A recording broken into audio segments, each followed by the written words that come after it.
স্বাধীনতা পদক পেলেন, তাদের সবার জন্য আমরা দাঁড়িয়ে একবার হাততালি দিই সবার উদ্দেশ্যে।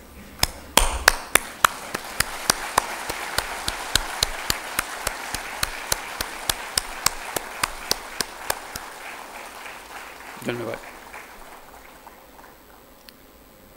আজকে অনুষ্ঠানে আমাদেরকে মনে করিয়ে দেওয়া হয়েছে যে মরণোত্তর পুরস্কার দেওয়ার চাইতে জীবদ্দশায় পুরস্কারটা পেলে যে আনন্দ দেশের জন্য এবং পরিবারের জন্য, ব্যক্তির জন্য,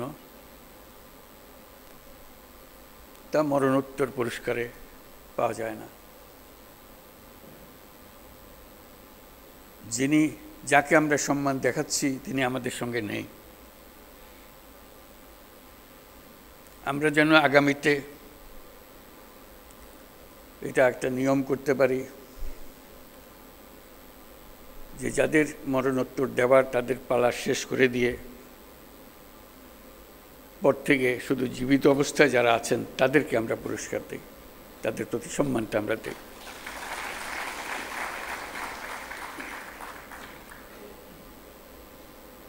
তারা আমাদের জাতিকে এক মহান উচ্চতায় নিয়ে গেছে। পুরস্কার দিয়ে আমরা শুধু তাদেরকে সম্মানিত করছি না, আমরা বরং জাতি হিসেবে নিজেদের সম্মান তাদের মাধ্যমে পাচ্ছি। তারা প্রত্যেকেই আন্তর্জাতিক ক্ষেত্রে বহুল পরিচিত। তারা সারা জাতির জন্য অনেক কিছু দিয়ে গেছেন। তাদের কথা তাদের জীবদ্দশায় আমরা স্মরণ করতে না পারলে আমরা একটা অকৃতজ্ঞ জাতি হিসেবে চিহ্নিত হয়ে যাব। আমরা চাই যাদেরকে আমরা এই সম্মান দিতে চাই যথাসময়ে সেটা যেন আমরা দেই। উপস্থিত সুধীবৃন্দ, সবাইকে আমার শুভেচ্ছা এবং সালাম জানাচ্ছি। আসসালামু আলাইকুম। আজ 25শে মার্চ মানব সভ্যতার ইতিহাসে কলঙ্কিত এক হত্যাযজ্ঞের দিন। 1971 সালের আজকের রাতে পাক হানাদার বাহিনী নিরস্ত্র ঘুমন্ত বাঙালির উপর নির্মমভাবে গুলি চালিয়ে হাজারো মানুষকে হত্যা করে। 25শে মার্চ থেকেই এদেশের মানুষ সশস্ত্র প্রতিবাদে জেগে উঠেছিল। 9 মাসের যুদ্ধের মধ্য দিয়ে স্বাধীন হয় বাংলাদেশ। আজকের দিনে গভীর শ্রদ্ধার সঙ্গে স্মরণ করছি স্বাধীনতা যুদ্ধে সকল বীর শহীদ ও মুক্তিযোদ্ধাদের। 1971 সালে স্বাধীনতা যুদ্ধের উদ্দেশ্য ছিল একটি ন্যায়ভিত্তিক সমাজ প্রতিষ্ঠা করা, যেখানে আইনের শাসন থাকবে, মানুষের মৌলিক মানবাধিকার নিশ্চিত হবে এবং একটা বৈষম্যহীন সমাজ প্রতিষ্ঠিত হবে। কিন্তু স্বাধীন বাংলাদেশে এখনও ন্যায়ভিত্তিক সমাজ প্রতিষ্ঠা করা যায়নি। দীর্ঘদিন ধরে এই দেশের মানুষকে তাদের ভোটাধিকার থেকে বঞ্চিত করা হয়েছে। দুর্নীতি, লুটপাট ও খুনের রাজত্ব চালিয়ে দেশে একটি ফ্যাসিবাদী সরকার ব্যবস্থা কায়েম করা হয়েছে। আজকের দিনে আমি শ্রদ্ধার সঙ্গে স্মরণ করছি জুলাই গণ অভ্যুত্থানে শহীদ ও আহতদের। তাদের আত্মত্যাগের কারণে আমরা একটা নতুন বাংলাদেশ গড়ার স্বপ্ন দেখার সুযোগ পেয়েছি। এই সুযোগ আমরা কোনো ক্রমেই বৃথা হতে দেব না। সুধীবৃন্দ, কৃতিত্বপূর্ণ অবদানের জন্য এই বছর অন্তর্বর্তী সরকার 6 জন বিশিষ্ট নাগরিককে মরণোত্তর স্বাধীনতা পুরস্কারে ভূষিত করেছে। তারা সবাই বাংলার সূর্য সন্তান। অধ্যাপক জামাল নজরুল ইসলাম একজন বিশ্ববরেণ্য বিজ্ঞানী পৃথিবীর নামকরা সব বিজ্ঞানীরা তাকে চেনেন। তিনি সবসময় প্রকৃতি ও মানুষের কল্যাণে নিয়োজিত ছিলেন। আল মাহমুদ আধুনিক বাংলা সাহিত্যের অন্যতম উজ্জ্বল কবি। তার কবিতা বহু কবি, লেখক, পাঠককে অনুপ্রাণিত করেছে। বিশ্বের শীর্ষস্থানীয় বেসরকারি উন্নয়ন সংস্থা ব্র্যাকের প্রতিষ্ঠাতা স্যার ফজলে হোসেন আবেদ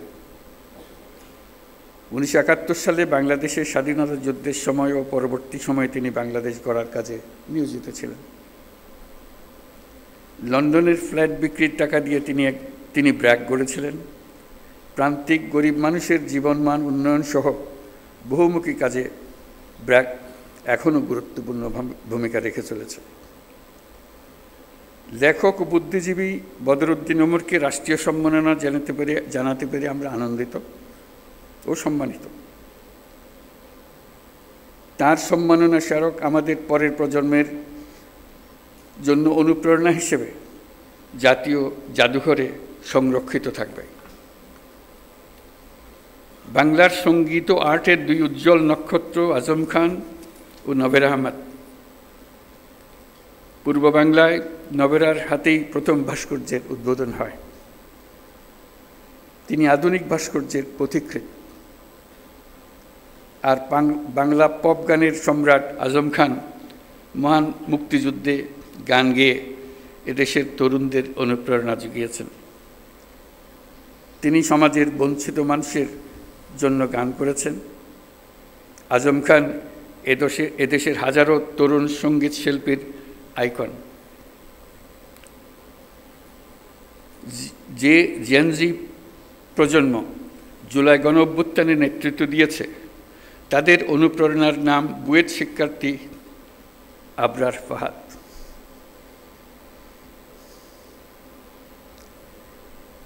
সে ন্যায় বিচারের জন্য, বাক স্বাধীনতার জন্য জোরালো প্রতিবাদ করে সন্ত্রাসীদের হাতে নিহত হয়েছিল।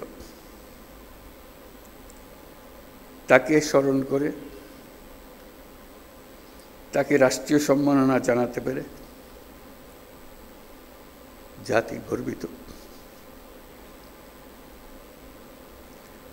যারা আজ এই সম্মাননা পেলেন তারা জীবদ্দশায় এই প্রাপ্তি দেখে যেতে পারেননি। এটা অত্যন্ত বেদনাদায়ক। আজকের দিনে তাদের অবদানকে আমরা কৃতজ্ঞতার সঙ্গে স্মরণ করছি। স্বাধীনতা পদক প্রাপ্তদের স্বজন যারা আজ এখানে উপস্থিত আছেন, তাদের প্রতি আমার শুভেচ্ছা ও সহমর্মিতা জানাচ্ছি। জাতীয় জীবনের বিভিন্ন ক্ষেত্রে অনন্য অবদানের স্বীকৃতি হিসেবে আজ আপনাদের স্বজনরা সর্বোচ্চ রাষ্ট্রীয় পুরস্কার পেয়েছেন। দেরিতে হলেও তাদেরকে এই স্বীকৃতি ও সম্মান প্রদান করতে পেরে আমরা সবাই আনন্দিত, দেশের সবাই আনন্দিত। তাদের কাজ যুগ যুগ ধরে প্রজন্ম থেকে প্রজন্মে তরুণদের মধ্যে অনুপ্রেরণা ছড়িয়ে দেবে। আজকে উপস্থিত থাকার জন্য আপনাদের সবাইকে ধন্যবাদ। আবারও সকলকে মহান স্বাধীনতা দিবসের শুভেচ্ছা জানিয়ে বক্তব্য শেষ করছি। আল্লাহ হাফেজ।